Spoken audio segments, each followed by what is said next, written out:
Okay, so let's say you have an assignment out there you've already made and you want to make grading guidelines a little clearer.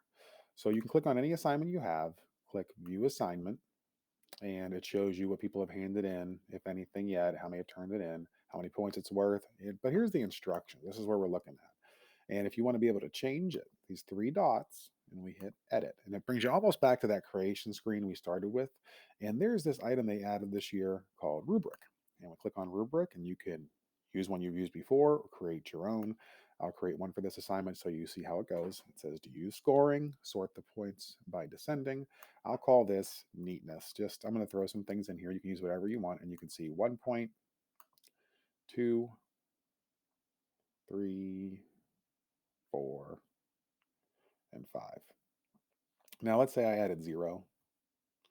It is good to note that it will rearrange them and put them in order 5, 4, 3, 2, 1, 0. And we can add another criteria, and I will call this content. And you can give all of these things. You can give a bigger description for your rubric. This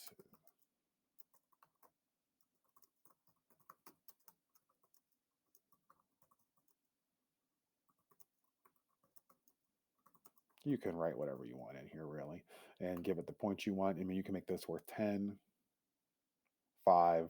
You don't have to write every point if you don't want to. I'll just say 0. And you can give these things the normal categories we would call them.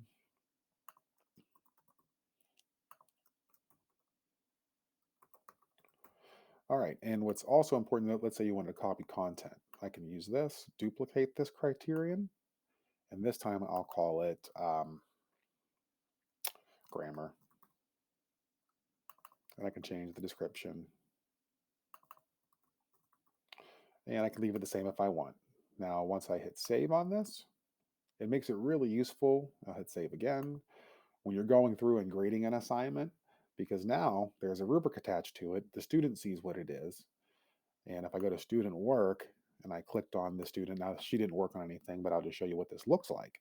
Now, while this assignment is worth 100 points, I said originally, the rubric's 25. And what it will do is you can click where you felt that they were. If you hit content and I hit the little down arrow, it explains it. And I can pick the topic that I thought it should be under: average, clear, whatever I want to do by my description. And let's say grammar is excellent. And if you look, it said I gave her a 3 out of 5 on neatness, the 10 out of 10 on content, and the 10 out of 10 on grammar. And it does the calculation and gave her a 92.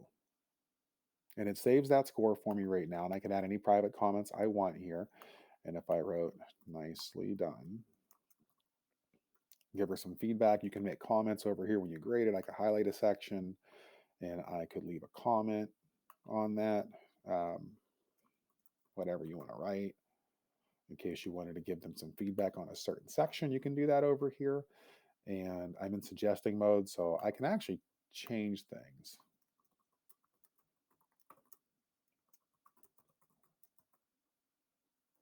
And I can leave that comment there. I'm not really changing her document. I'm giving her a suggestion of what she should do for next time, and she can pick to accept it and modify it or not. Either way, I can post my feedback.